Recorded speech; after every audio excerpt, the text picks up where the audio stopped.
went to the streets. Kenyans went to the streets to demand this dialogue. Number two, we are debating a report of a bipartisan process. Bipartisan, I don't know how I can say it in Ekegusi. Bipartisan means the team that sat to discuss and come up with the report was not only composed of members of ODM. In fact, other than Senator Okongo Mogeni, there was no other member of ODM on that committee. It was a bipartisan committee that had members of Azimio and members of Kenya Kwanza. Most importantly, your colleagues seated on your side. So when you speak to this report, please understand that it is a product of bipartisanship. I have said, or we have said, the things we proposed, the things we got, the things we did not get. What you should be telling us, what did your representatives on the committee submit in respect of the women issues you want that you did not get? Please spare us. Proceed. Mr. Speaker, Senator Sifuna is trying to teach me English and he does not know that I scored very highly. Bipartisan, Mr. Speaker, bipartisan, Mr. Speaker, I am here representing women. And I am trying to tell my fellow colleagues that this report does not reflect on the inclusion of women in each and every conversation. So if he's talking about political bipartisan... Senator Sifuna, you're things, out of order, please. Mr. Speaker, protect me and my time. If he wants to talk about political bipartisan things, we are standing here representing women. How can I endorse a report, Mr. Speaker, that clearly outlines whether by both ODM or Kenya Kwanza? We are debating on the report, Mr. Speaker. I am giving my views on the report and whether I would like to support it or not. And I am saying that I do not support this report because I cannot ignore the fact that on all the matters that women of Kenya, the same women who went out to the streets, those Kenyan women went out and said they want to be represented. Mr. Speaker, we are being told in this report that, okay, go and sit for an extra 6 months, and then you will come back, and maybe at that point, we will include the legislative proposals, which, by the way, Mr. Speaker, because I have read that report, they already have the answers on how to implement the 2/3 gender rule. As a matter of fact, in this report, they have pointed out that there is option A, where we can do ABCD, and there is option B, where we can do ABCD. However, we are sending you women to go and sit for another 6 months so that you can discuss and then come with a separate report to bring to Parliament. Why, Mr. Speaker? When we have an opportunity, women have been put on the table on this National Dialogue Committee. Why would you remove us and our issues and tell us go back and come back with a separate report? Because that is what the recommendations of the Nadco report are stating, Mr. Speaker. So therefore, I would love to support all the things that have been put in there. However, Mr. Speaker, I recognize the fact that I am in this Senate and in this Parliament because I have been nominated to represent women.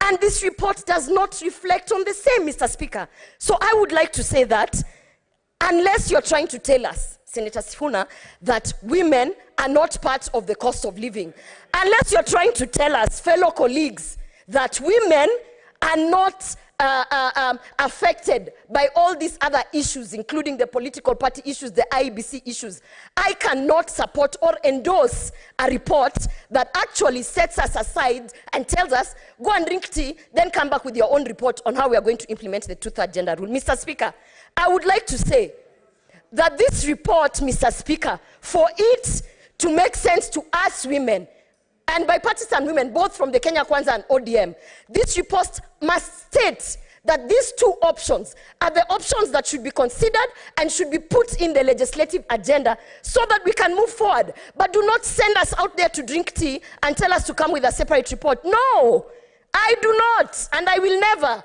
until you allow us to sit on the table. We will bring our table or we will say no to whatever it is that you want us to implement, Mr. Speaker. So therefore, I don't support.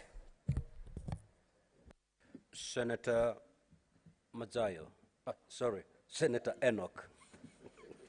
Remove your name from the dashboard, Senator Mazayo. You've already had a chance to speak. Thank you. Thank you, Mr. Speaker. Mr. Speaker, Senator Sifuna is whispering things behind me, I will try to do what he's telling me to do. Mr. Speaker, from the onset, I do support this report.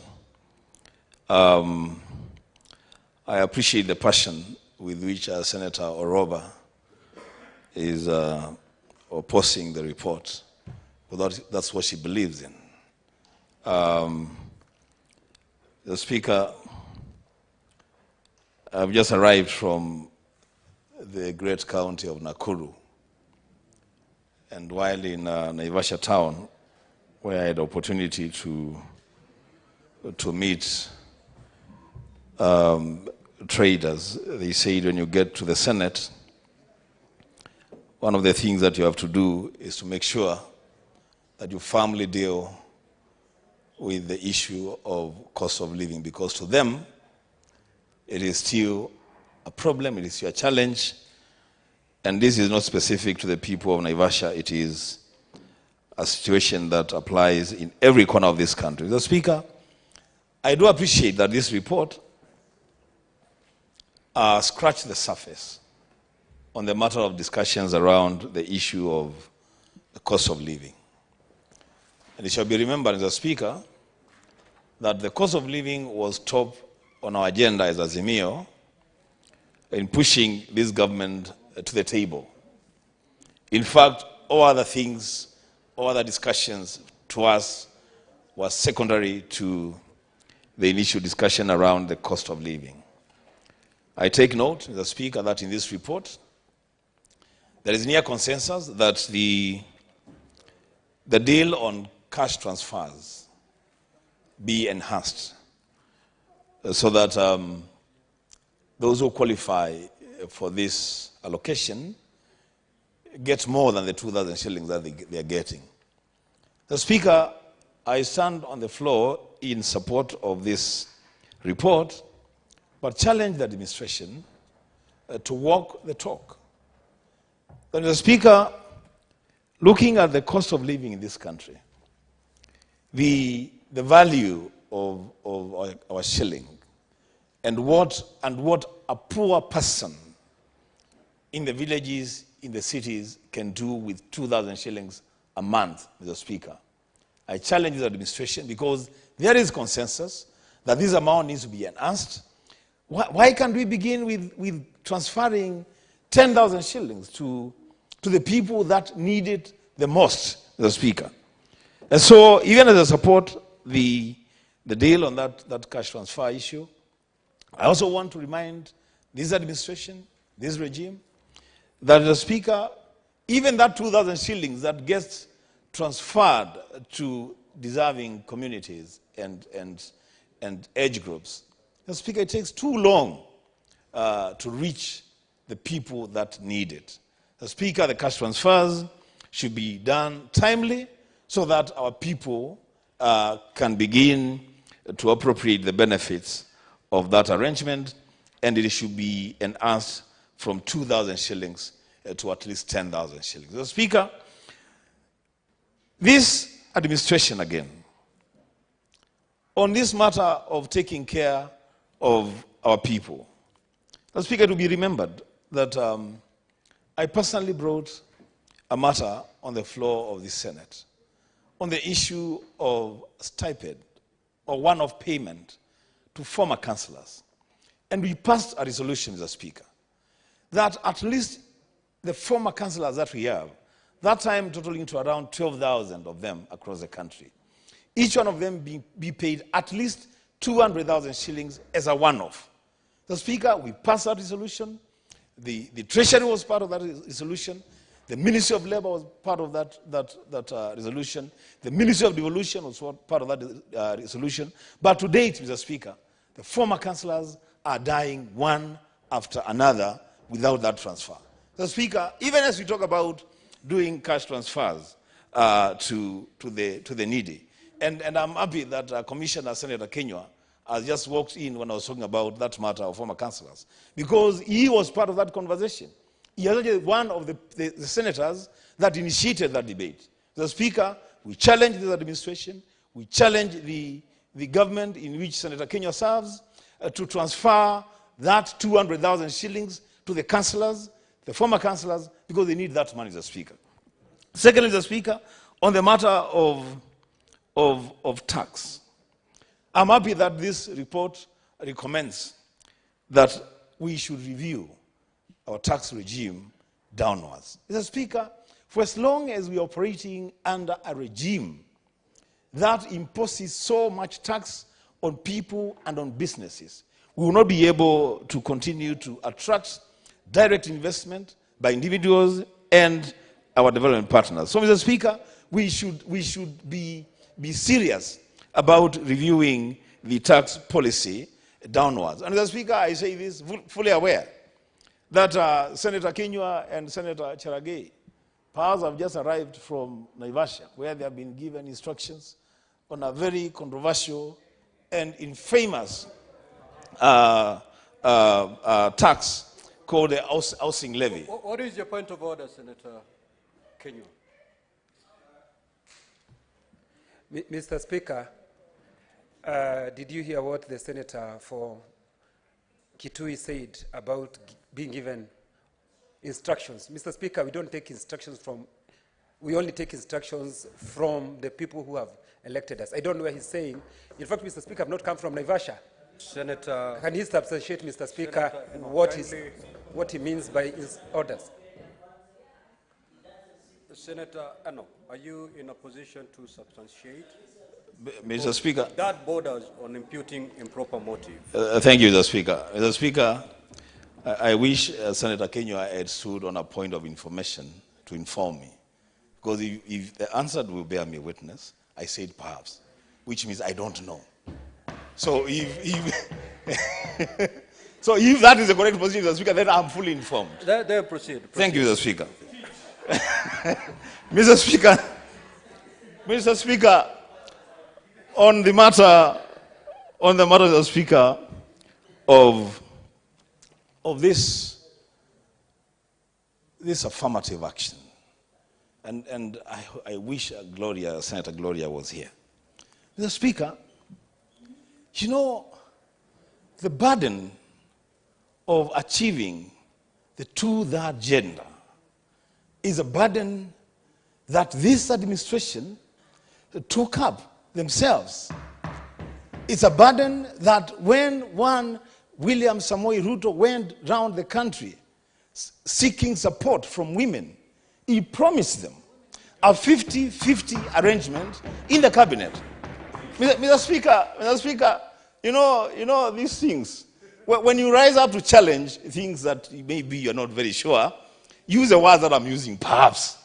Don't stand as though you are speaking on authority, and yet the fact remains that, Mr. Speaker, it is a promise that was made by this administration, and by that time, Senator Veronica was the SG of she signed the charter with women. So they should be here telling us why they have not implemented the charter. It is not our business. It is their business, Mr. Speaker. The Speaker, with those remarks, I support. Senator Nduwati, Veronica.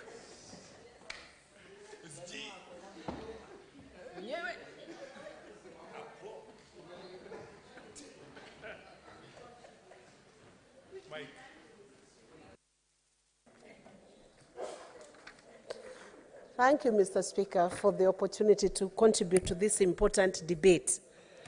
I am very tempted to respond to Senator Enoch Wambua, because what the President promised to the women of Kenya, he has worked very hard and in a dedicated fashion to deliver those promises to the women of Kenya, including sanitary pads and even diapers, which are now being given at Kenyatta National Hospital, as the plan is being rolled out.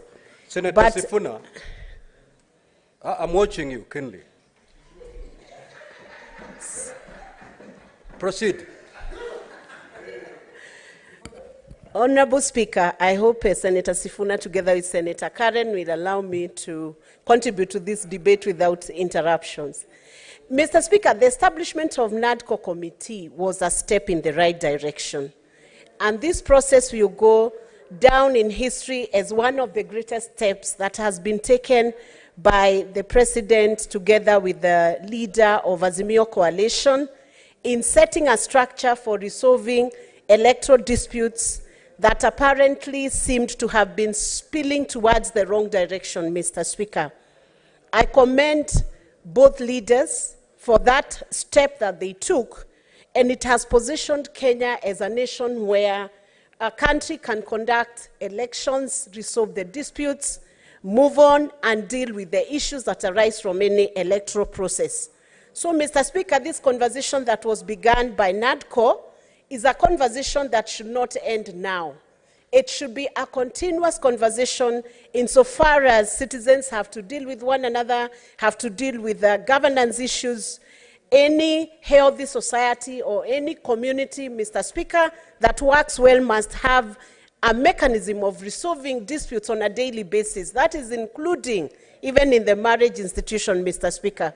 So I join my colleagues in congratulating the teams that burnt the midnight oil to ensure that we have a report of the dialogue that was set. Indeed, Mr. Speaker, one of the issues I have noted is that they dealt with the cost of living, an issue that has been thorny, an issue that has been used to incite maandamano and walking on the streets. But happily, Mr. Speaker, as soon as this dialogue convened, I believe the maandamano was post, the Sufuria story eased off, and the farmers had an opportunity now to go to the farms, Mr. Speaker, using the fertilizer program that was being supported by the government to generate more food, Mr. Speaker, and this is the way for the country and for the nation to move, Mr. Speaker. One of the things I have noted, Mr. Speaker, is that on the issue of the judiciary, there were recommendations that were done, that the JSC would then now make legislative proposals on how judges would be disciplined, Mr. Speaker. As we look at the implementation of this report, Mr. Speaker, I believe one of the proposals that has been put in this report, that the principals would consider setting another committee, I don't know whether it will be called Nadco committee or Nadco phase 2, to ensure that the recommendations that are set in this report are implemented to the fullest, Mr. Speaker, so that when public resource is utilized in a process, then the public can get the benefit of the process that has been done, Mr. Speaker. Obviously, to join my colleagues who have put a reservation on the issue of women having been left out, it was shocking to see that the issue of two-thirds gender rule could have been sent outside the process of this report, Mr. Speaker, and I would urge the leadership of this House, having understood how important it is to take care of over 50% of the population in Kenya, to find an avenue, Mr. Speaker, when the amendments are being proposed, to find an avenue, Mr. Speaker, to reintroduce that very important issue. Because, Mr. Speaker, if we strictly look at Parliament the way it's constituted today, I am sure if there was another finding from the court, we will be in the same position where Justice Maraga left us when he made a finding that Parliament, without the numbers, the two-thirds gender principle being observed, was not constitutional or was not properly constituted, Mr. Speaker. So I know in their wisdom, Mr. Speaker, the leadership of this House and the National Assembly will find a way of bringing back that very important issue that cannot be relegated to the periphery, Mr. Speaker, because we are now staring at an opportunity of having a bipartisan approach to amendment of the Constitution, Mr. Speaker, so it will be less acrimonious, it will be more fruitful, it will be more objective, using this platform, Mr. Speaker, to deal with certain gaps that are in our Constitution and which have been difficult to address because of the contestations that arise every time a constitutional amendment is mentioned, Mr. Speaker. So I would stand, Mr. Speaker, one, to support this report, to commend the team that has dealt with it, and to urge the team to bring back the issue of women. Mr. Speaker, we have a lot of our daughters, a lot of our sisters who are in school right now, women who are going through all manner of training, instruction, and who are equally very qualified to serve in many of these offices, Mr. Speaker, both in the public and the private sector. And we would be sending a very wrong message to show women that we have excluded them from the conversation that is so important for our nation, and to show women that we have not adequately catered for their need to be included and their need to be mainstreamed within the main processes of our nation, Mr. Speaker.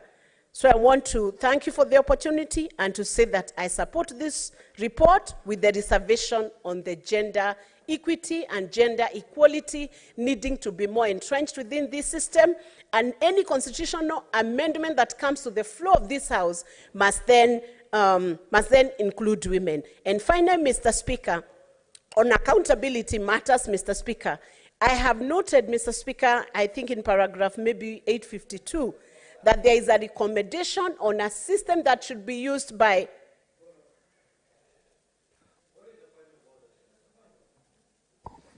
Honorable Speaker, I don't know whether the Senator Veronica is in order to mislead this House and the public that this committee, the Nadco committee, decided to exclude women. It is women who decided to remove the process from Nadco and start something else under Ministry of Gender. Order! Order, Senator Gloria. Honorable Speaker, they should tell us if this... Order, Senator Mandago. If you have any information, can you rise on a point of information? But not on a point of order. Proceed, Senator Veronica. Mr. Speaker, I can assure you he has not offered any information, but Mr. Speaker, what we are saying is that the recommendation done by Nadco has fallen short of the expectation of the women in this country, and it needs to be beefed up, and our reservation should be addressed when the constitutional amendments are presented to this House. Mr. Speaker, on paragraph 852, there is a proposal for better utilization, Mr. Speaker, of the county resources by putting in place a digitization of requisitions and approvals of withdrawals from county revenue. Such simple recommendations should be effected without any delay, Mr. Speaker, knowing how much resources are being wasted in the counties, Mr. Speaker, such that if counties were more prudent in management of their resources, Mr. Speaker, we would not be screaming, Kenyans would not be screaming about cost of living every day, because at the county we would have better services, Mr. Speaker, agriculture would be supported better, and it is important that the recommendation in paragraph 852 be employed so that we have better utilization of the resources, Mr. Speaker. I thank you. Senator Oburu.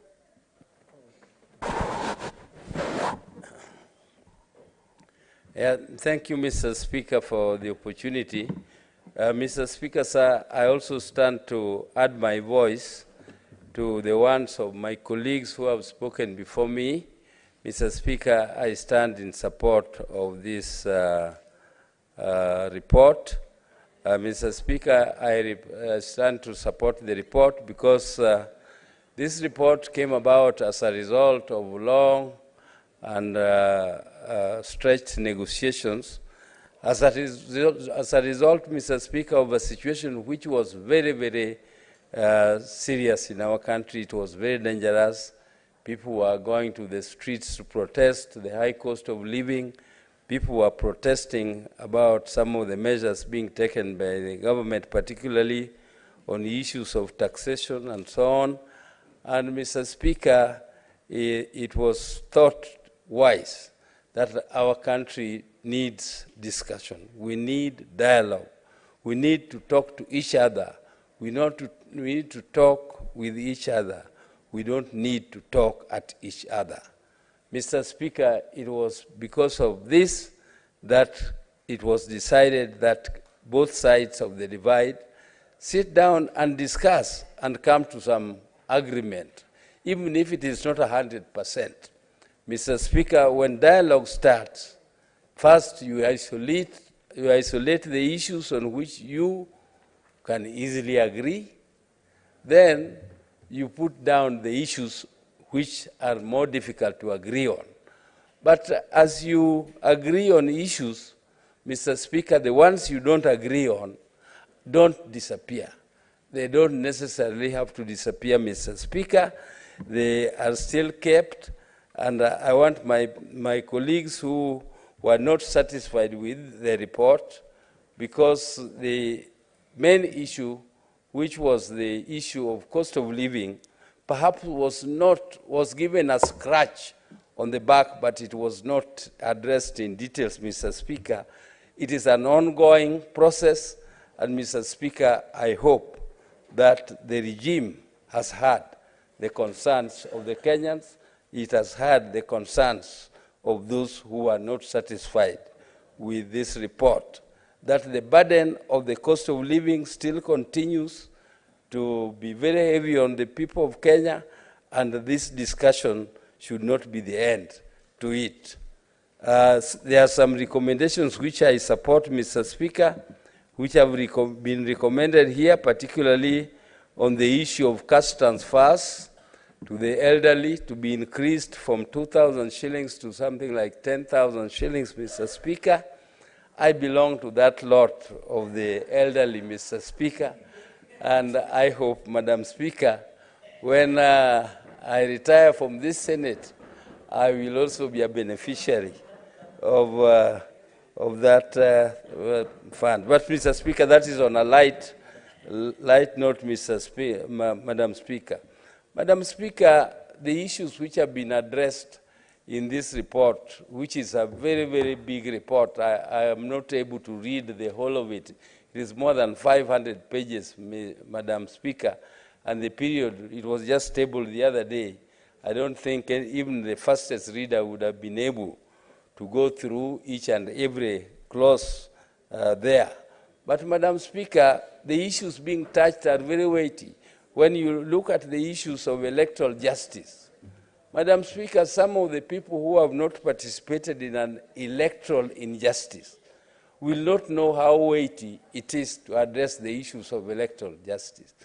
Madam Speaker, I can tell you in 2007, when I was together with the current president, our president, Madam Speaker, we could see us losing on TV. The TV was showing that we are winning. Our candidate is 1 million shillings, and only 2 stations still remaining. We started jumping up, Madam Speaker, that we have already won. The election is over.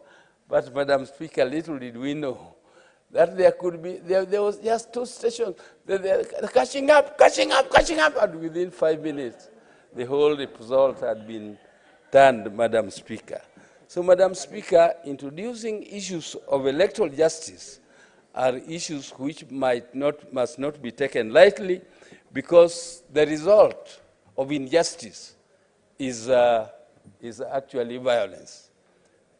Madam Speaker, there can be no peace without justice. So it is important that we have justice so that we can have peace. And the issues of auditing the results have been agreed. The issues of making the electoral body more representative have also been discussed and agreed. And, Madam Speaker, I support the recommendations as they are, and I hope that they will still continue to be discussed so that we improve them, so that we have elections which will be beyond the purity of Caesar's wife, Madam Speaker. Madam Speaker, I also saw the issues of the political parties discussed, and the issues of political parties, particularly when it comes to jumping. Madam Speaker, there are principles of democracy. In advanced democracies like our mother parliament in Britain, you cannot vote when there is a whip and you are the whipped because you are voting with the side which is not on the party on which you are elected. Madam Speaker, it is a very serious issue. You can lose your seat.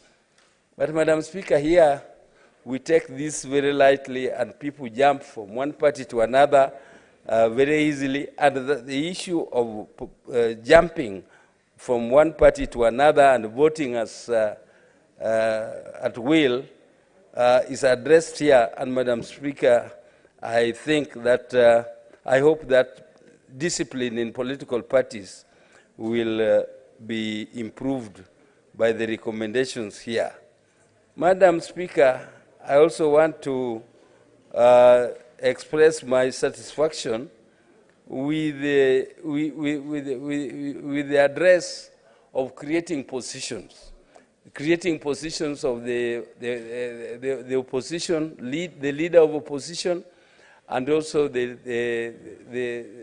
what they call it, the cabinet, the chief cabinet secretary. Madam Speaker, you know, sometimes you need to improve on the management of government, but we also need to improve on the check and balances in terms of the opposition checking. Madam Speaker, I'm also supporting the creation of that position, and I would like to also support the issue of improvement on the political parties' funding. Madam Speaker, on the management of political parties' funding, apart from the improvement of the management, there should also be improved disbursement of funds to political parties. Madam Speaker, this is something which is not taken seriously by the executive and the political parties, though they have some entitlement and they also have some commitments, but they are unable to meet those commitments because funds are not being disbursed or to them on time, and this is an issue which I hope the recommendations of this report will improve, and there will be something done to it. One of gender, I have heard women very, very bitter about the issue of gender. This issue of gender is a very sensitive issue, but it's something which has been with us. It has been with us since I joined Parliament in 1994. There's a time when if you mentioned gender, in 1994 people would just scorn at you and look at you, but now we have come a long way, and there is just a small thing remaining, just to achieve this thing of 2/3 gender. I hope that we would do something. Personally, I'm very frustrated that we have not been able to achieve this 2/3 gender. Sometimes we get so frustrated. When I was in the National Assembly, when it comes to voting on this 2/3 gender, you see men walking out one by one, until you just find a few of us remaining to vote with the ladies. And others.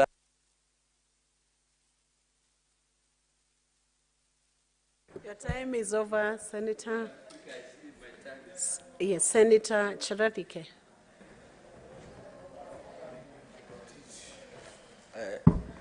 Thank you, Madam Speaker.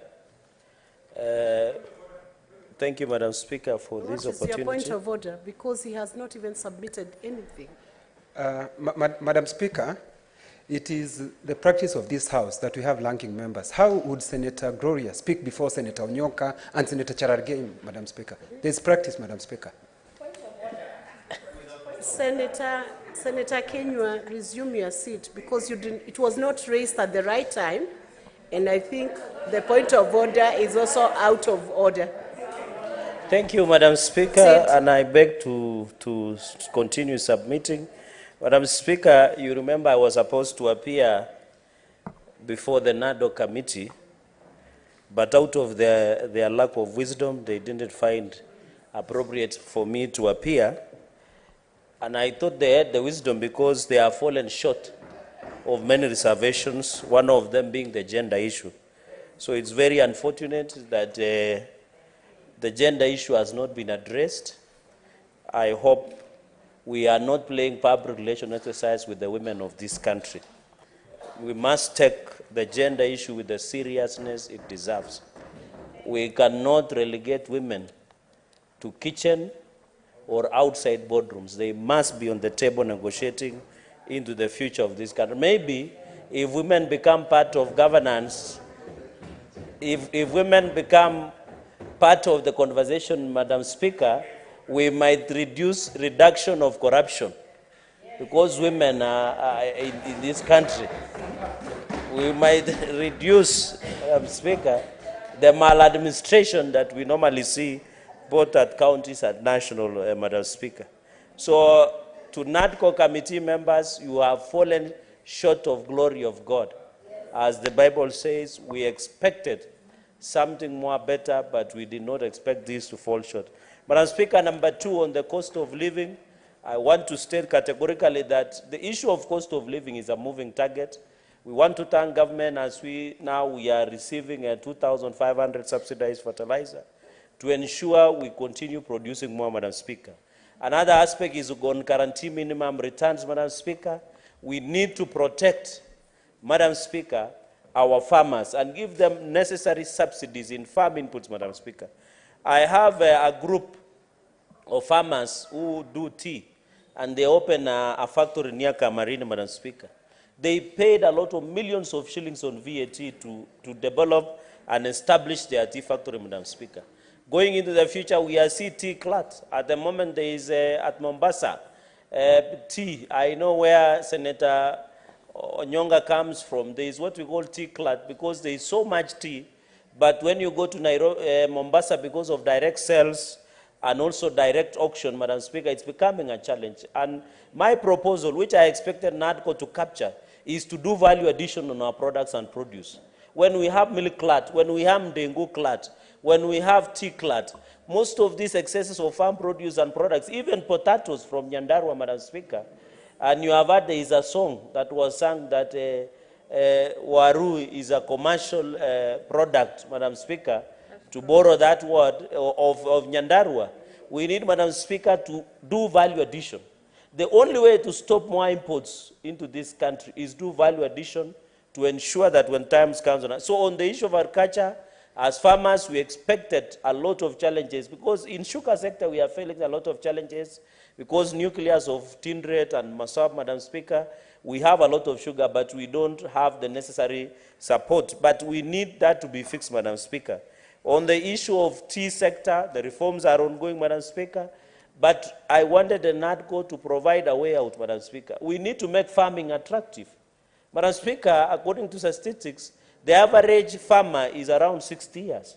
So where is the future of farming? And we need food security in this country, which means we must make farming attractive by providing necessary support. Number 3, Madam Speaker, on the issue of the Nadco became selfish because it addressed only the agenda of Senate and National Assembly. What happened to World Development Fund, Madam Speaker? What do we do with the MCS? We devolve billions and billions of shillings to Vihiga County. But does the MCS have capacity to oversight the governor of Vihiga or even Nandi, Madam Speaker? Where did World Development Fund go? Have we pushed? I know the president has signed financial autonomy of county assemblies, Madam Speaker. But what about the welfare? Madam Speaker, in the principle of SRC, governors are earning over 1 million, but MCS are earning 80,000. How can they oversight when they don't have that capacity, Madam Speaker? So on the issue of members of county assembly, the MCAs, we must give them the necessary capacity. Looking at their welfare, looking at what development fund, Madam Speaker, we should not be selfish, Madam Speaker. And I think it is very important, Madam Speaker. So on the MCAs, and we also give them the necessary support and capacity, Madam Speaker. Number 4 is on the issue of party hopping. Madam Speaker, we should be careful. I know Article 91 of the Constitution. We should be careful so that we don't eat into the political freedom of association. You know, the issue of party hopping is a very serious issue, but we should not misinterpret to curtail and prevent the growth of democracy in this country, Madam Speaker. You have been a Secretary General of a ruling party before, Madam Speaker. And if we say you cannot see Cherargei sitting with Onyonga because somebody somewhere will say they have ditched their coalitions, but we are threatening the growth, expansion, nourishment of democracy in our country, Madam Speaker. So on the issue of party hopping, Madam, we must be careful so that we don't prescriptively give a democracy that is guided, Madam Speaker. Madam Speaker, number 5 on the issue of elections and elections, I agree 21 days is important for allow parties to submit and ensure, and by the way, I don't know what these people want to audit about 2022 presidential elections. William Ruto won fair square. Raila Odinga lost. We are looking for a job in him in African Union. So everything is going on as planned, Madam Speaker, and therefore we must agree and push. And I want to ask Senator Wambua, I saw a meeting somewhere on Sunday, that let us push to ensure Raila Odinga becomes the AU chairperson, and then Kalonzo will mutajipanga nae. On the issue of corruption, Madam Speaker, is we need to ensure, Madam Speaker, going into the future. I didn't see anything. You talked about corruption, Madam Speaker, especially in counties. What's your point of order, Senator Enoch? Madam Speaker, you have heard Senator Cherargei more than once making reference to the Azimio coalition leader, the Right Honorable Raila Amolo Odinga, and even went ahead to mention the name of His Excellency Dr. Stephen Kalonzo Musyoka, pretending that he is making reference to we are looking for a job for him. The Speaker, well, these are out of record. Who is he referring to when he talks of we? Who are we? And where are they looking for this job? The Speaker, Madam Speaker, you know, this senator must not be allowed to get away with murder. Thank you, Mr. Speaker. Senator Cherargei, can you substantiate who are we? Madam Speaker, it means we people of goodwill except Uhuru Kenyatta. Madam Speaker, what I wanted in conclusion on the issue of corruption, Madam Speaker, in counties. Cherargei, I think you need to be more careful how you respond to these questions. I am well guided, Madam Speaker. Yes. I'm well guided. Can you give answers that respond to the request for clarification? Okay. Not introduce new names that you need a further substantiation. Okay. Madam Speaker, I get guided. So finally on corruption, our counties are choking, Madam Speaker. On the issue of corruption, Madam Speaker, we must agree and ensure on the issue of governance, Madam Speaker. Senators. On the issue of governance, Madam Speaker, I don't know whether senators support corruption or what is happening, Madam Speaker. My time is up, Madam Speaker, and I thank you for this opportunity. Senator Cherargei, can you substantiate the who are we? But my time is up, Madam Speaker. I have given, I'm the one who has directed now as the chair that you give that substantiation before you resume your seat. Madam Speaker, can I be allowed I substantiate tomorrow in the afternoon? Thank you, Madam Speaker. I have not even allowed you, Senator Cherargei. Okay. I'm the one on the chair. Okay. Can you try and substantiate now? I do not think you need tomorrow. Substantiate. Madam Speaker, I thought understanding orders is that I can be given time to look at the answer and review and maybe substantiate. So can you then withdraw that comment?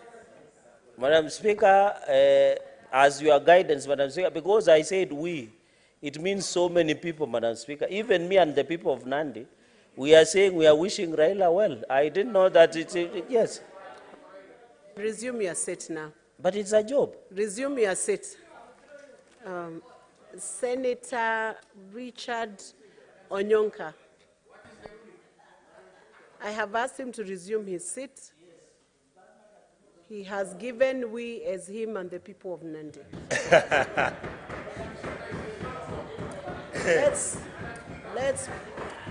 That matter is closed. We go to Senate.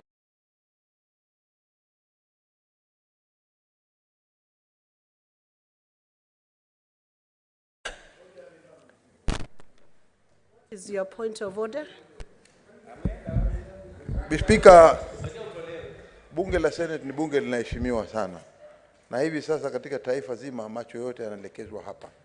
Na itakuwa si heshima mtu kutaja viongozi alafu watu masenators wanasema tambulisha vile unaongea alafu wewe unasema hiyo ni sawa tu anaweza kwenda kakaa akaenda zake nyumbani. Hapana, hiyo ni makosa bwana Speaker. Senator Hiyo si Mazayo. sawa kabisa. Senator Manake Mazayo. huruhusiwi katika sheria zetu za kanuni za bunge za kudumu. Senator Mazayo, Haziruhusu mtu yoyote kutajwa hapa resume- ambaye hayuko ndani ya bunge, ambaye hawezi kujitetea. Senator Mazayo, resume your seat. Speaker, lazima You are ufafanue out sheria of order. kisawasawa. You are out Kanuni of za order. bunge ziko wazi kabisa. Senator Mazayo, I said resume your Speaker, seat. Sergeant at arms, Senator Mazayo, you are out of order. And if you do not take... Senator Mazayo, I said resume your seat. Resume your seat. You are out of order, Senator Mazayo, you are out of order. I rule you to be out of order, and you now exit from the rest of the session today. You must be able to listen to the speaker and be able to be guided by the instructions given by the chair. Can you exit from the session today? Exit. Sergeant at arms.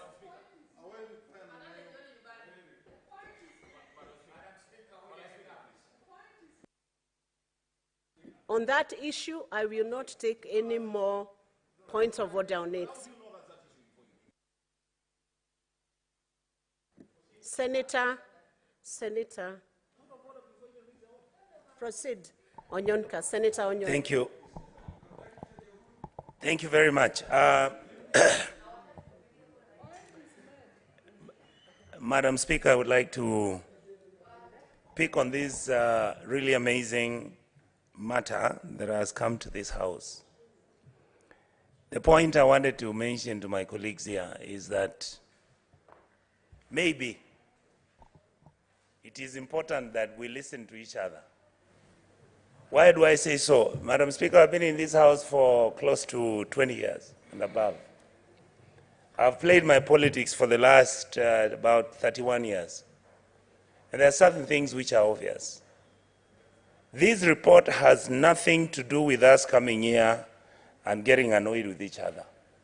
This report is a bipartisan report which has painstakingly been discussed by men of dignity and decency. This country of ours needs many men and women who are like that. Why? Because our country consistently faces challenges, and we need people of goodwill to make sure that we continue figuring out how to manage it and how to accommodate each other so we can have a state that is functional, the state that is workable, where we work as a team if necessary. The issues that I would like to handle, Madam Speaker, are very few because we don't have time.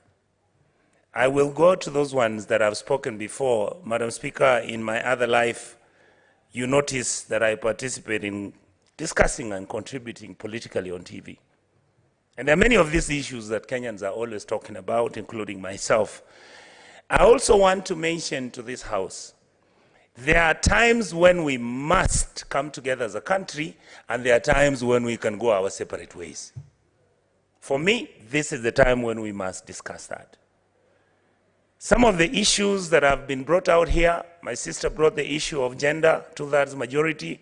I would like to tell everybody who cares to listen in this House, it's not that people did not want to pass the 2/3 gender rule. It is because of the vested interests, and there were people who were not ready because they felt that it was going to disadvantage the men. Many of us have voted for this 2/3 gender rule for the last, I think, 15 years. Therefore, it is not going to be easy for us to start pointing fingers at each other and who failed by not making sure that we can't get to the 2/3 gender rule. The leader of majority, I wish he was here, he said very clearly, there are options that will be looked at. Let us engage them so that we don't throw the baby with the water. There are many issues about people with disability. You know how we've handled people with disability in our country. You know how we've behaved. You know how, even right now, the way we look at when we are nominating, selecting, even employing people in the county government. Nobody cares about what you're going to do about people with disabilities. That hasn't stopped many people with disability and those who are not with disability to come out and keep raising this issue. We must continuously engage ourselves and make sure that we do what is good for Kenyans. I really get disappointed sometimes when I see the sideshows that happen in this house. This is a substantive and serious house that has got the responsibility, because we are all mature. We've been through it. Many of us have been elected here 3-4 times. Many of us have been MPs. We are senators now. So the experience will help. Madam Chair, I agree. CDF should actually be in the Constitution. I know this matter has been discussed over and over and over again, where people are saying, no, members of parliament should not handle money. Why? Because their job is to legislate. And I have said this more than 20 times, Madam Chair, publicly or otherwise. In our Africa, leaders have got 2 responsibilities. Yes, you legislate, and then you go and talk. When you go and talk without telling people what you're going to do for them, they don't listen to you. Just makes sense. Forget about the constitutionality, separation of powers. That is how I've looked at it since I became a member of parliament here. Government National Affirmative Fund, excellent. Senate Oversight Fund, yes. Is there a gap that we have not brought in the ward fund? We must, and I believe in the amendments, we must interrogate and discuss the relevance of creating the ward fund, making sure that the members of the county assembly have this capacity where they actually are oversighting their own resources which have come from the national government to the county government.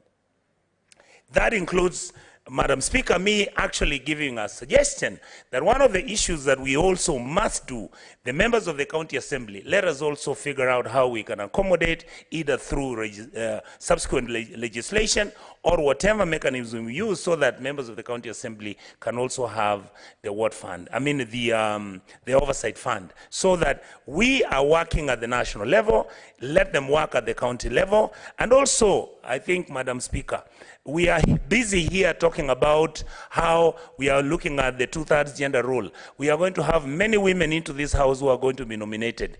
Can we also discuss what their job responsibilities are going to do in terms of them given funds? How do you get those funds? Because Madam Asige here, she's represented people with disability. So are we expecting that she's going to Mombasa, where she has come from, and she just keeps talking about, oh, we can do this, but I've got to Nairobi and look for the national government to give me the funds? No. Let's be sincere and deal with these other issues.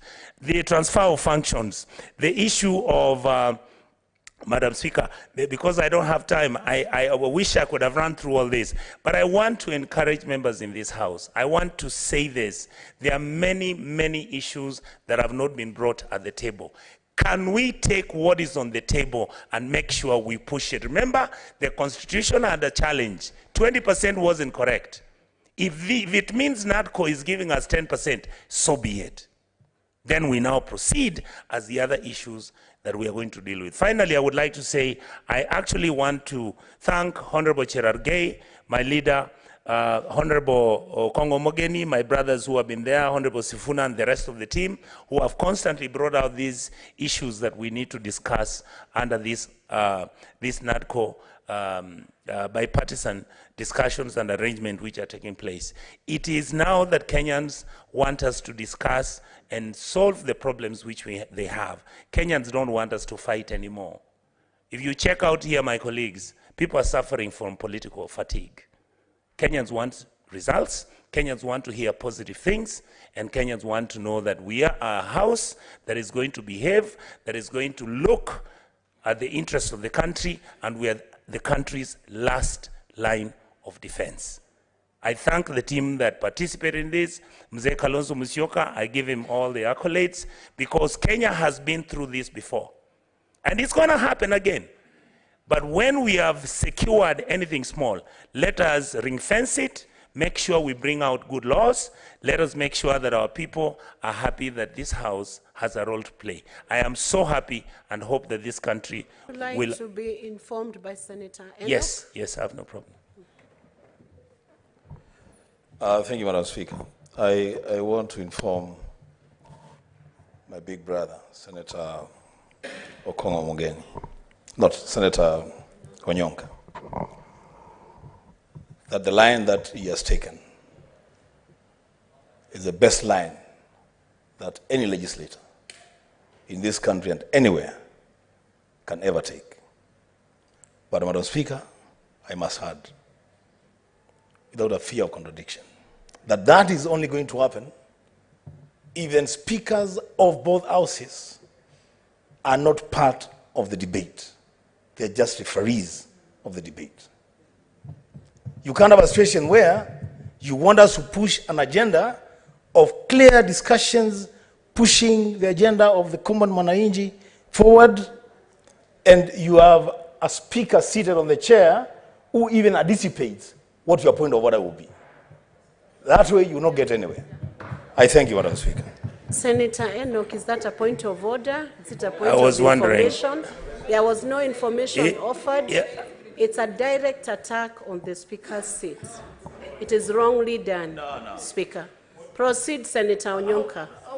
Proceed and finish. Madam Speaker, I would like to finish by telling my colleagues that please let us be in a mindset and the general feel that we can sit and discuss this matter as children of the same mother, and that mother is a country called Kenya. Thank you.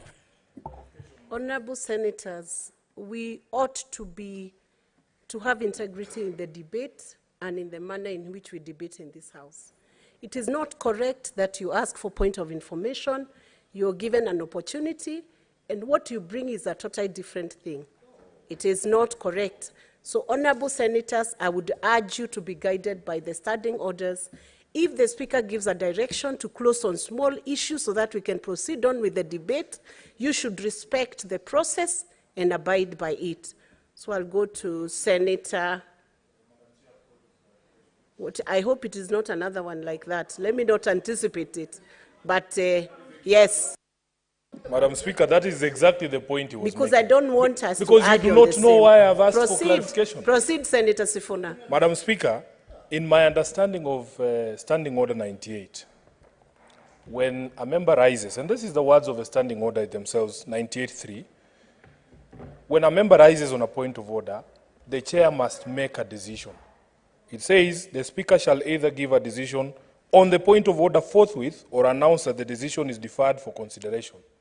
Madam Speaker, all we are saying, like for me, I am not clear on whether a decision was taken by the chair on the point of order that precipitated the kicking out of the minority leader. So my clarity is, what was the decision of the chair on the point of order that was raised by Senator Wambua following the things that Senator Cherargei said? And Madam Speaker, please just be patient with us, because yes, we want to know what that ruling was. What was the ruling on the point of order? Because it was not clear from where I was sitting, observing the proceedings, what the point of order decision was. Was the point made, or was the point that Senator Cherargei making, was it substantiated or not? That is the decision we wanted to make, because there are consequences for failure to substantiate, and I've suffered those consequences myself. If the rules of debate are adhered to, Madam Speaker, you will not find people trying to find other ways to inject themselves into a debate, for as long as the rules are followed. So you want to know whether yes. a ruling was rendered clarity, to what was the decision? Cherargei. Yes, on the point of order. For purposes of clarity, yes, I will give you Thank the you. process that Thank you, Madam Speaker. The point raised, point of clarification was sought. I requested Senator Cherargei to proceed on and clarify. He did not clarify properly. I gave him a second chance. He gave an answer.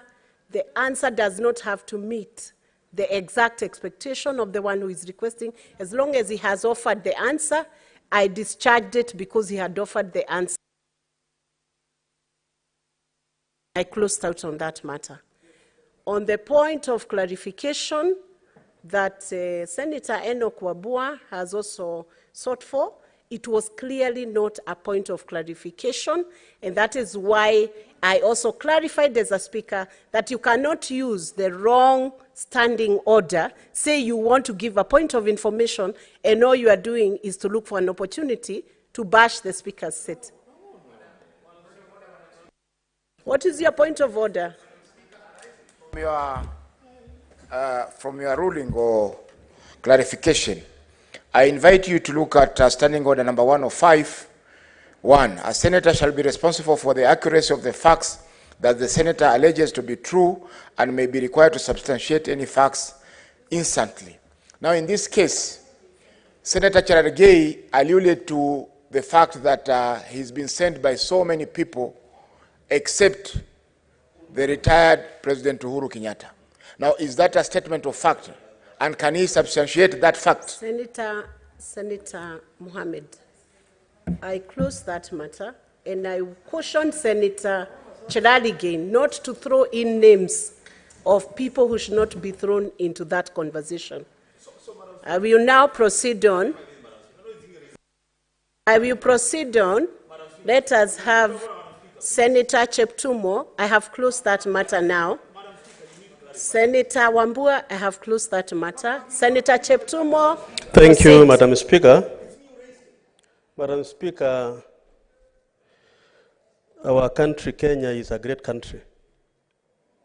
It's great, Madam Speaker, because in 2007, we had a situation that almost brought our country to collapse. But because of the session where, Madam Speaker, dialogue was given a chance, our country came back and we continued. After the elections of 2022, Madam Speaker, we had a similar situation. And our leaders, led by the President, gave a chance to dialogue and consensus building together with the leader of the Azimio. So, Mr. Speaker, Madam, we have been able to save our country in many occasions by the actions of our leaders. I therefore want to take this moment to thank the President for his desire to unite the country and ensure that Kenya is peaceful, and also the leader of the Azimio equally for agreeing that they have this dialogue committee. Madam Speaker, that move is important because we have no other country. This is our country. This is the heritage of our children.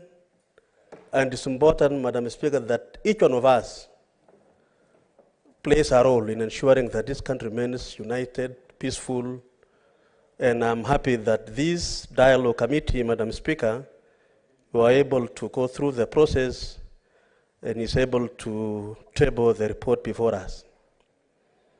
Madam Speaker, I have gone through the report, and I want to submit that the contents of this report, the recommendations therein, is a product of Kenyans, their opinions, and what they think is good for us.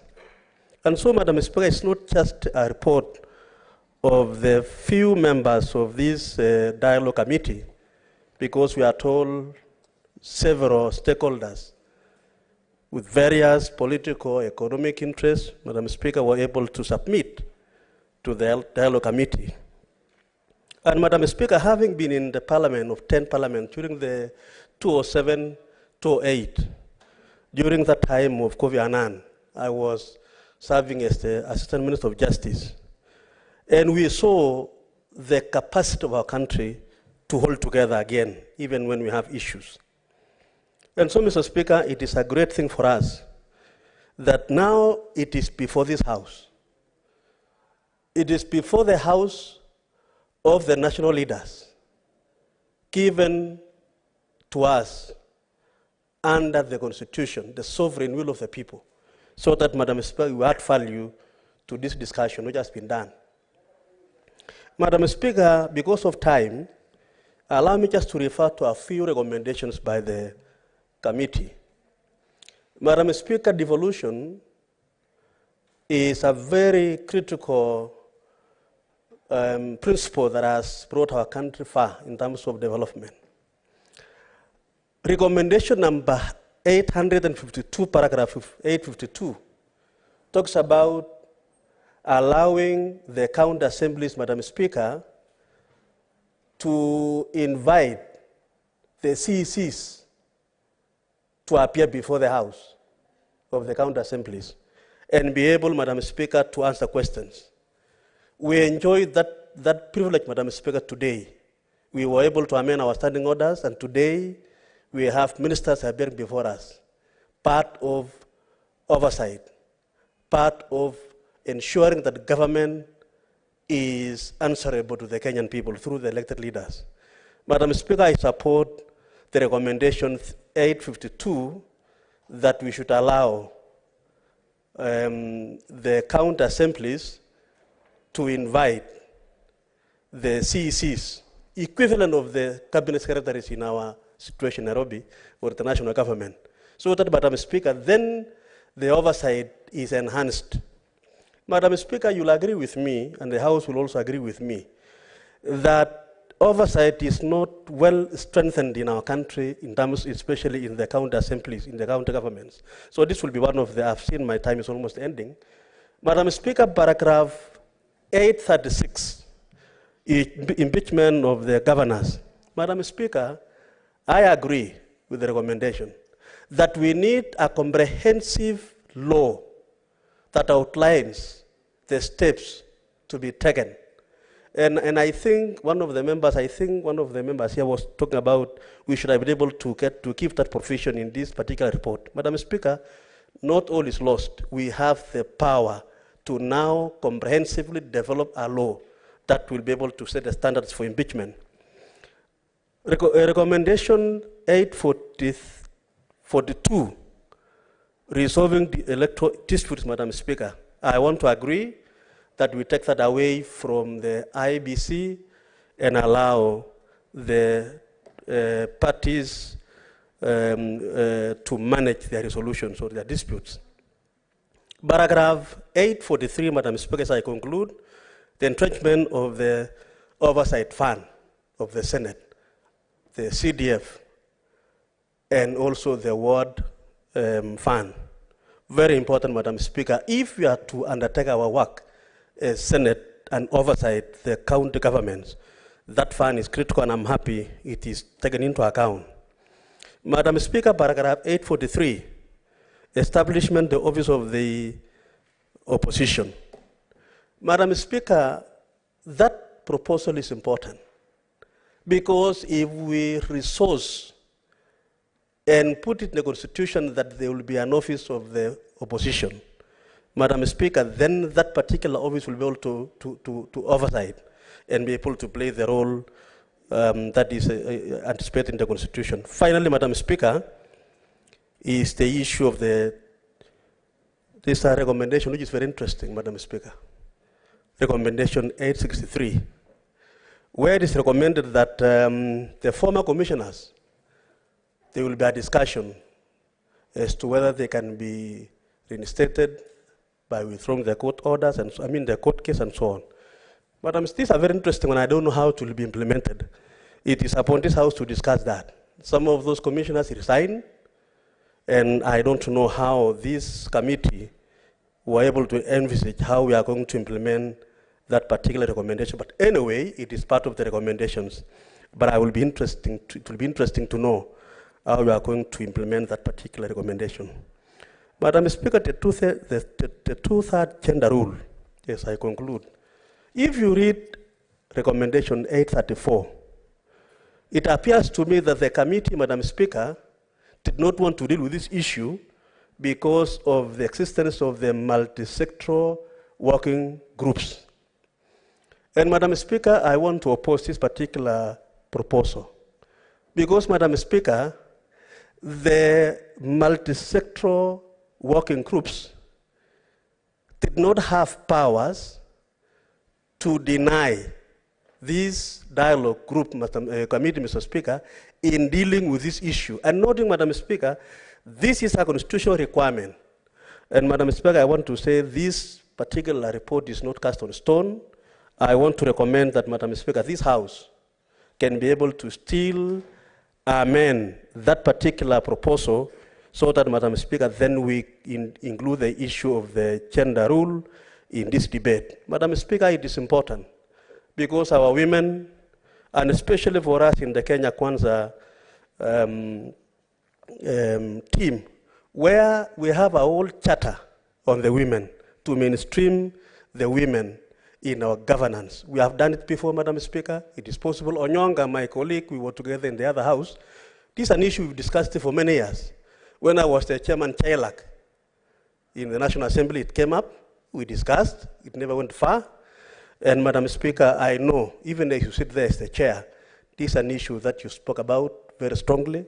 And I want to say that I also want to join those members who are opposing this particular proposal, but we can amend this proposal. Madam Speaker, I want to support this motion.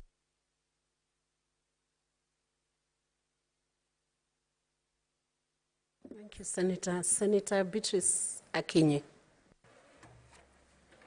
Thank you, Madam Speaker, for the opportunity to contribute to the Nadco report.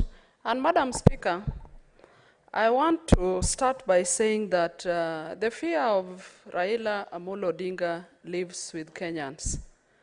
And the fear of Raila is real. To the extent, Madam Speaker, that a number of us think when Raila as a Kenyan, as a statesman,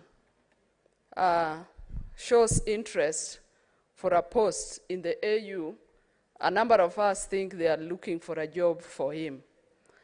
I only want to share with the people who are such fears that Raila Odinga will be here for a long time, sometimes longer than the few of them who have those fears. Madam Speaker, I want to support the dialogue process that we are discussing here, and to say that alternative dispute resolution methods are also catered for in the Constitution. And Madam Speaker, it is only statesmen who agree to dialogue. And one such statement is Raila Amolo Odinga, that was part of the initiation of the dialogue process. He has done it before, he's doing it, and Madam Speaker, we want to appreciate him for that. Madam Speaker, as I support the Nadco report, I want to make reference to the entrenching funds that were extensively discussed in the report. That the Senate oversight report was discussed and approved, and others, Madam Speaker. But as we did that, and particularly because we are a Senate, and the Senate is primarily looking at the interests and protecting the interests of the counties, Madam Speaker, the issue of the ward fund must be addressed so that MCAs that are overseeing the wards must also have a fund that they are responsible for, that is specified, that is not lumped together as county funds. So, Madam Speaker, I want to emphasize that the ward fund must be looked into. Madam Speaker, the issue of the 2/3 gender rule is so critical. The Supreme Court had pronounced itself on this, and so it is only important that we put it into practice. Madam Speaker, the issue of the 2/3 gender rule is not about women. When women sit on the decision-making table, women bring in ideas that is critical, that is important for everybody. So that even as we are here as nominees and as women, We are not only talking for women, but as we talk for women, we are also talking for Kenyans in general. So, Madam Speaker, there must be a way in which the 2/3 gender rule is tackled. Madam Speaker, there's the creation of the leader of opposition and the Prime Minister's office of the Prime Minister. Madam Speaker, this addresses the issue that has perturbed Kenyans all along. The issue of the winner takes it all, Madam Speaker. Kenya is for all of us, Madam Speaker, and all of us have a role to play in the leadership, to play in decision-making, and to play in taking Kenya forward. Madam Speaker, as I support this, I also want to say that there should be no justice without justice done to the people who lost their lives, even as we are struggling during the so famous, referred to by the other side, Mandamano. And Madam Speaker, the issue of demonstrations are constitutional. So the fact that there were demonstrations was rightly a right procedure by by a section of Kenyans. But in the process of those mandamanos, Madam Speaker, lives were lost. What are we doing about the lives that were lost? There must be justice. There must be some compensation for the loss of property, for the loss of lives that we had during that time. Madam Speaker, as I support the Nadco report, we only want all of us leaders in Kenya to reflect on the issue of dialogue. And the issue of dialogue must not only be looked at in terms of the national picture. All of us must initiate dialogue wherever we are. And we must also take into consideration that when people have diverse opinions, they are only trying to communicate a point. They are only trying to enhance practice. They are only trying to pass information that must be listened to. So, Madam Speaker, I support the Nadco report, but the 2/3 gender issue must be addressed. The issue of the Ward Fund must be addressed. And, Madam Speaker, I want also to allay the fears of our colleagues that Raila is a statesman. You do not need to fear. He has a right to go for any post, and Raila will be there with us for a long time. With the AU post or no AU post, Raila will still be here in Kenya and will participate in the ongoing activities that we have in this country. Madam Speaker, I support. Thank you, Senator Beatrice. Senator Joyce, a question.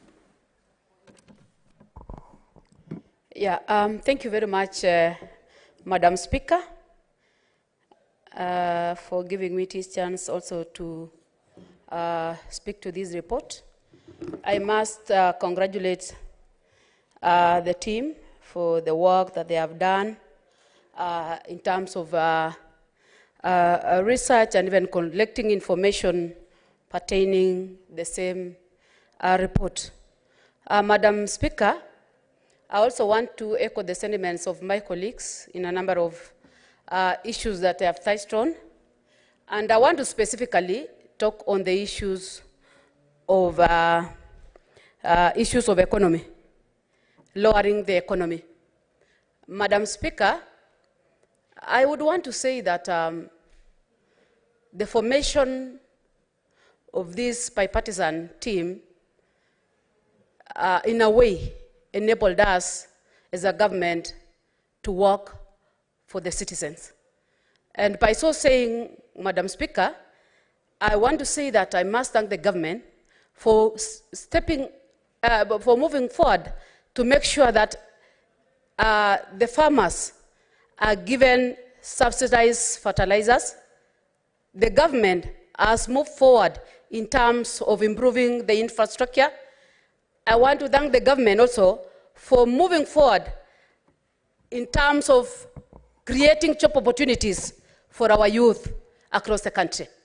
This, Madam Speaker, can only be achieved when we have a peaceful nation. Madam Speaker, the second issue that I want to talk about is the issue of that gender role. This is an issue that has been very emotive, and I want to thank Senator Beatrice for bringing it out loud and clear that gender is not women. Madam Speaker, this is an issue that is in other countries, and I want to thank specifically the countries that have achieved or they have closed the gap in the gender space, like Finland, Sweden, Rwanda. And I want to say this, Madam Speaker, that we should remove the notion of thinking that when we speak of gender, we speak about the women. So, Madam Speaker, I also want to say that it is within the report. It's only that it has given a loophole to the relevant ministry to make sure that they come out with a formula of addressing this issue. So, Madam Speaker, being one of the leaders in this House, I would want to say that it is the mandate of the relevant ministry to make sure that they push this issue of they push this issue of the gender so that it can be implemented together with this report. Otherwise, Madam Speaker, there are a number of issues that has been raised. They have talked about creation of the Prime Minister's office. They have talked about the issues of political office. They have talked of a number of issues pertaining the issues of formation of the IEPC Commission, and we support all that. Otherwise, Madam Speaker, because I know a number of us are still waiting and the time is far much gone, I want to say I support the report with amendment. Thank you, Madam Speaker. Senator Olekina Ledama.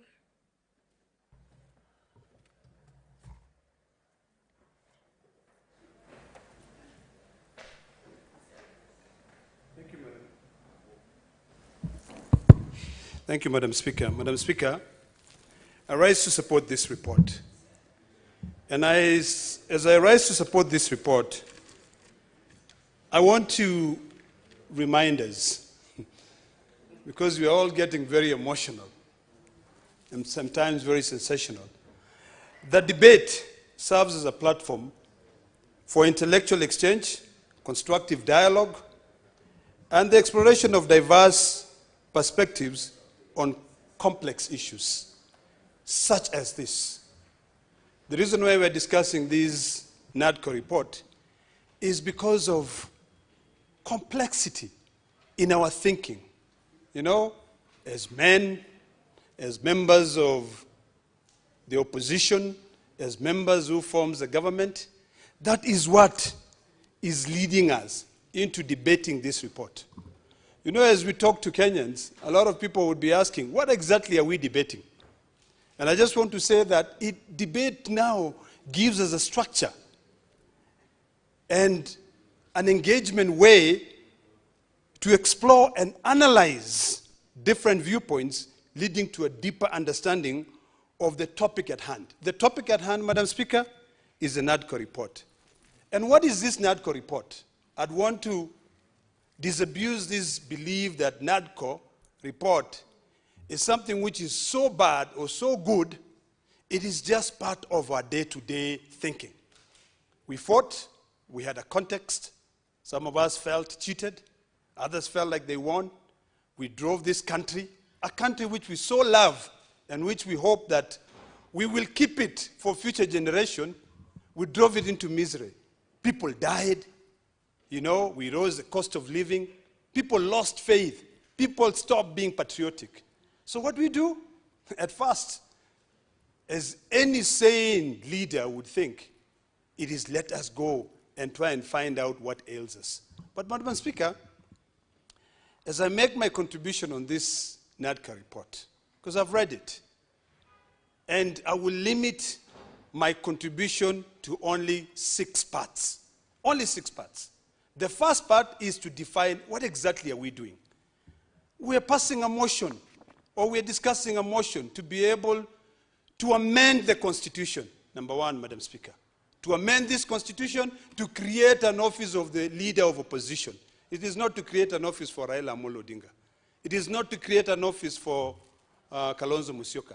It is to create a leader of the opposition, so whoever wins, whoever loses, becomes the opposition, and he leads so that he can be able to give an alternative. Madam Speaker, as I support the committee that went and sat there, what is it that I feel that they fail to be able to really understand? The issue number one, Madam Speaker, is the issue of the two-thirds gender rule. Madam Speaker, I want to reiterate here that gender parity still seems to be unnatural in most people, Madam Speaker. And I want to be honest, and I say that the framers of the Constitution, when they were drafting or promulgating the Constitution of Kenya, they were thinking very clearly when it comes to the issue of gender parity with the county assemblies. And that is why in Article 177, 1B of the Constitution of Kenya, we don't have this beef when it comes to county assemblies. The Constitution clearly stipulates how we avoid this issue. It says that the number of special seats, members necessary to ensure, it says that a county assembly consists of, B, the number of special seats, members necessary to ensure that no more than 2/3 of the members of the assembly are of the same gender. Madam Speaker, the only way to resolve this issue of gender parity is not by recognizing that there is another body out there which is discussing the issue of gender parity. It is to bring in a constitutional amendment, amend the Constitution, and ensure that there is no one gender that will be able to be more superior than the others. Put it in the Constitution. Why is it that when the framers of the Constitution and the Kenyan Constitution are being promulgated, saw it fit to ensure that at the county assemblies, we control this issue and we put sanity there? Madam Speaker, that is one thing that I feel that this report lacked. Number two, Madam Speaker, I want to keep on reminding us that we have been on this issue of the two-thirds gender rule for quite some time. We have invited the Supreme Court. The Supreme Court has pronounced itself. Now that we have an opportunity to dialogue, to agree, why not agree to entrench it into the Constitution? Madam Speaker, this report, and which I support, talks about entrenching the NGF fund into the Constitution. It talks about entrenching the CDF. It talks about the Senate oversight. Why leave out the Ward Development Fund? Put it in the Constitution so that we stop all these back and forth about Ward Development Fund or what. Put it there. You have an opportunity to do that. Madam Speaker, the second issue is in the issue of governance. There is a recommendation in this report on the process of impeaching a governor. We already have a law. We have the County Governments Act, I think Section 33, that stipulates. Why not just say, amend it, put in a process? You know, the Constitution, and foresaw an avenue where one time, maybe the president has not been impeached. It is true he hasn't. But who says that in the history of this country a president will never be impeached? Since we are borrowing the impeachment process with the County Governments Act of the county government, borrowing it from the presidency, why not entrench it there? Number three, Madam Speaker, because of time, I want to talk about this issue of creating of an opposition leader. Madam Speaker, we have to be very clear. We also need to ensure that the Senate leadership office is entrenched in the Constitution. Currently, the Constitution only has the National Assembly leadership. Why not put the Senate leadership office? This report failed in discussing the legislative role of the Senate, which is something which has always been a beef. Madam Speaker, I want us, when we are amending the Constitution, when we are amending these legislative proposals, because there are about 10 of them, to be very clear that every single bill comes to the Senate except the Finance Act. And the Finance Act must be very clear because it's a money bill. We need to relook at Article 110, the entire Article 110, and especially elaborate further on Article 110.3. It is wrong for us to be here in this Senate, yet we are talking about today, we have 28 pieces of legislation which have been denied concurrence by the National Assembly. Then what exactly are we doing? We had members. I believe that's what we failed. The issue of the IEBC, Madam Speaker, as I wrap up because of the time. This report talks about the process of reconstituting the selection panel. I think it is imperative that we are very clear. There is no single sitting president who would ever want commissioners to be appointed way before an election. Every president would want the commissioners to be appointed just about when we are doing an election. Let us be clear. Let us remember that we as politicians will come and go, governments will come and go, this country, Kenya, will remain as a country. So whatever institution we set up for posterity, but not for our own selfish gains, Madam Speaker. The appointment process, Madam Speaker, has to be very clear in terms of ensuring that we protect the IEBC commissioners. As I wind up, Madam Speaker, I still want to reiterate on this issue of the gender rule. Your time is up. Thank you. Senator Mwende. Honorable Madam Speaker, for giving me this opportunity, I really want to echo the sentiments that have been expressed by my fellow senators in support of this very important document that has just come before us. Madam Speaker, this document is a culmination of the desire to have a peace in this country. And I want to sincerely thank the team from both the sides, the ruling party and the opposition, which took their very precious time to come up with a document that has really captured quite a number of pertinent issues that are supposed to bring peace in this country as intended. Madam Speaker, this document, I've just looked at it. It has provided some clarity.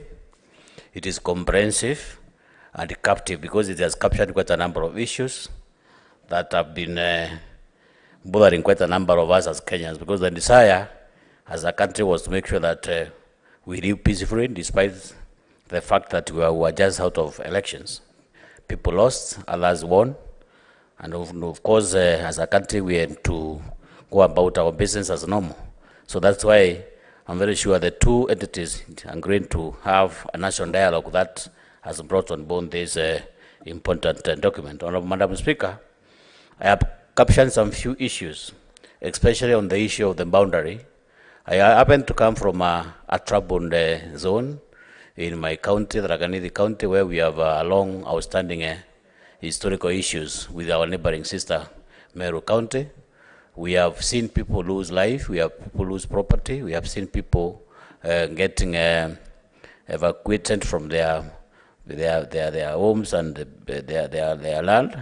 And I hope this issue, the national dialogue is going to address this issue comprehensively so that people can live in peace and coexist just like brothers and sisters. The dialogue has also captioned the issue of IBC. We remember, Madam Speaker, I remember 2007, this country was almost thrown into flames because I think we had a very weak IBC commissioners. I think it's important, Honorable Speaker, that whenever we have elections, we have an IBC which is not partisan, which is going to make sure that they address issues without necessarily having to look from either side of the law. So I think it's important, Honorable Speaker, that this dialogue has captured some very pertinent issues in terms of how we manage our elections, laws and processes. It has also addressed the issue of cost of living. You know, Madam Speaker, we all agree that we are going through economic hard times, and I'm happy that quite a number of issues have been addressed in this article, in this document. And I can confess that now that the shilling is getting some strength, And I hope in the next few weeks and the next few months, we tend to bring those recommendations that are brought on this document. I think Kenyans are going to get themselves living comfortably, because now people are getting trouble in paying services, their loans, paying their school fees, and so forth. So for the interest of time, Madam Speaker, I wish to comfortably support this document, and I hope this country is going to live just as sisters and brothers. I strongly support. Senator Osotsi.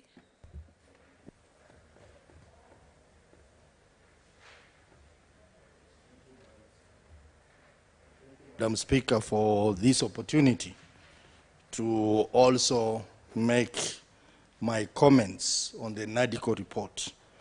Madam Speaker, from the onset, I want to say that I support this Nadco report because, as said by the majority leader, this is a product of bipartisanship between the two groups, that is Azimio and Kenya Kwanza, and it has dealt extensively with the matters that the two sides brought on table.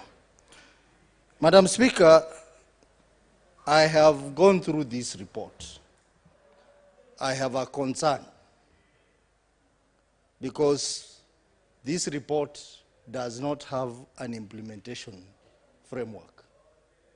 There is no timelines. There is nowhere in this report that is suggesting that someone somewhere or some institutions is going to trigger this process. So even as we debate this report and support it, I want to encourage that we bring amendments to the report so that we can have an implementation framework for this report. Or we amend this motion so that we give direction maybe to the two leaders, the leader of majority and the leader of minority, to initiate the process to implement the recommendations that are in this report. Otherwise, we risk to pass a report which will not have legs because it can't be implemented. No one will have the responsibility of implementing. So, Madam Speaker, I have that concern. But that does not mean that, Madam Speaker, I am not supporting the recommendation of this. I support the recommendation, but let us be very clear that we have a proper implementation framework in place. Madam Speaker, there are urgent issues that this report is addressing. You know we have a challenge with the reconstitution of IBC, and this report is recommending that we change the selection panel of IBC. And you know the courts ruled the other day, and the panel has been working. I think in the spirit of this bipartisanship, that selection panel should actually wait for this report to be passed so that this reconstitution of IBC is done within the framework of Nadco. Madam Speaker, you are also aware that we have a problem with the boundary delimitation. We have run out of time.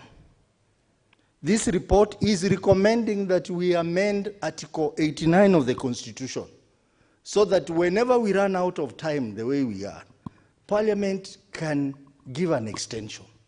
Madam Speaker, this is a very important recommendation, and that's why I'm saying this report is good, but let us have implementation framework so that some of these very urgent things can be picked up and be done very quickly.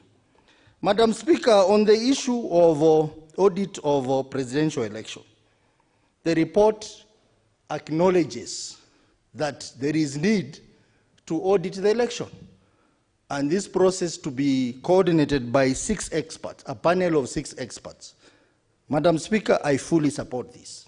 But again, the report is short on implementation. Who is going to trigger what? Who is going to do the appointment of this panel of experts? So I think those are gray areas we need to look at. On the issue of checks and balances, the report talks about the issue of court orders. Madam Speaker, we have seen lately, court orders are not being obeyed. In the spirit of this bipartisanship contained in this report, I think it's important for both sides of the political divide, and most importantly, those in power, to ensure that court orders are obeyed, as clearly stated in this Nadco report. Madam Speaker, there are issues of bicameral relationship.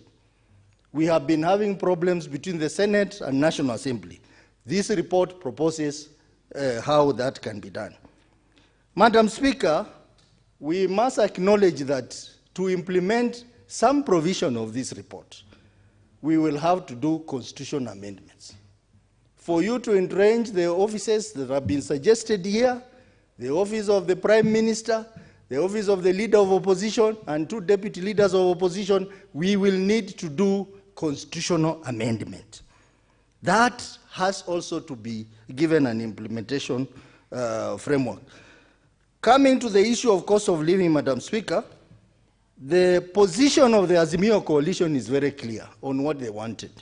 But unfortunately, the Kenya Kwanza requested that that assignment be left to them. And therefore, Kenyans, we are waiting to see that the cost of living be reduced. The issue of counties, the proposals are very good. Increase in shareable revenue to 20%, issues of finalizing the transfer of functions to counties, the issue of ensuring that regional development authorities, we have representation of counties. I think that's very progressive for us as a Senate, and it's something good to support. Madam Speaker, there are issues to do with the retirement of the Auditor General. Madam Speaker, this is a serious issue, that the Auditor General is not included in the Retirement Act, and yet this is a very important office in this country. I also support the proposal to increase the term of office for Senate to 7 years. I think that is something that we need to think about, because in other jurisdictions, that is what happens. So Kenya, we are not an island. We can also have that arrangement. And of course, staggering the elections, so that you don't do 6 elections in one day. You can stagger it for several days. The issue of cash transfer to the older people, Madam Speaker, there is a recommendation that we need to enhance it, maybe from 2,000 and maybe to 10,000, so that the older people do not continue suffering the way they are suffering, and of course the money should be paid promptly. Madam Speaker, there are so many exciting recommendations in this report, including that election laws must be enacted at least 18 months before election. That's very progressive. The issue of increasing the period for lodging and determination of election petition at the Supreme Court from 14 days to 21 days is very progressive. But, Madam Speaker, as I said earlier, the biggest challenge we are having, even as we debate this report, is to find out how we are going to implement this report as a parliament. Because it is going to be a waste of taxpayers' money for such a wonderful report that is going to unite this country to be passed by this House, and then we are not sure who will do what, which committee will do it. So I want to suggest, and this request is to the majority leader and minority leader of the 2 houses, to incorporate amendments that are going to define the implementation framework for this report. And I'm sure if this report is implemented, Madam Speaker, then we will be on the right track as a country. We want a country where we respect each other, a country where we respect the opposition, and we also respect those in power, and we move together as one country, and a country where the spirit of Nadco, it is going to be seen in our actions. Because as someone said, right now political parties are suffering. They are not getting their allocations. So when we talk about strengthening political parties in this report, and presently doing the opposite, Mr. Speaker, that is not a good spirit. When we talk about ensuring that court orders are obeyed, but in this report, outside this report, we are doing the opposite. We are openly defying court orders. Madam Speaker, I support this Nadco report. Thank you, Senator. Honorable Senators, it is now 6:30 p.m., time to adjourn the Senate. The Senate therefore stands adjourned until tomorrow, Wednesday, 21st February 2024 at 9:30 a.m. and the debate on this report will resume then. Thank you.